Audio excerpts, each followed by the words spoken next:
మాజీ ముఖ్యమంత్రి మరి ఉమ్మడి రాష్ట్రానికి ఒక దళితుడు దామోదర్ సంజయమైనటువంటి ముఖ్యమంత్రి. ఆయన ఆశయము పేద బీసీ ఎస్టీ మైనార్టీలందరికీ కూడా మరి ఎంతో నిర్ధర్కమైనటువంటి సేవ చేసినటువంటి ఆ మహనీయునికి సిరిసిల్ల పట్టణంలోని నివాళులు ఆయన 105వ జయంతి సందర్భంగా మేము నివాళులు అర్పించడం జరిగింది. ఈరోజు కాంగ్రెస్ గవర్నమెంట్ ఏదైతే దామోదర్ ఆశయాలకు అనుకూలంగానే మరి పనిచేస్తున్న పేదలకు రేషన్ కార్డులు కానీ అనేక రకాల పిడి బ్రష్ కానీ డబుల్ ఇండ్లు కానీ రకరకాల చేస్తున్నటువంటి ఆయన ఆశయమే కొనసాగిస్తుంది. ముఖ్యమంత్రి గారికి కూడా మేము ధన్యవాదాలు తెలియజేస్తూ ఈ స్థానిక ఎమ్మెల్యే కోసం మేము గుర్తు చేస్తున్నాము, మేము విజ్ఞప్తి చేస్తుంటున్నాము.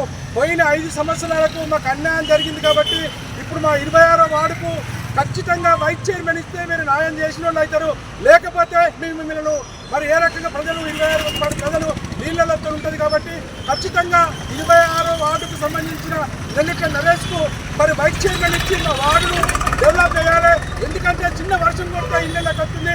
కేటీఆర్ గారికి మేము విజ్ఞప్తి అనుకుంటున్నాం, మేము ఏ రకంగా అనుకుంటున్నాం ఇది మాత్రం గుర్తుంచుకొని మరి ఖచ్చితంగా వైస్ చైర్మన్ ఇస్తే మా వార్డు బాగుపడుతుందని చెప్పి మేము గుర్తు చేస్తుంటున్నాము.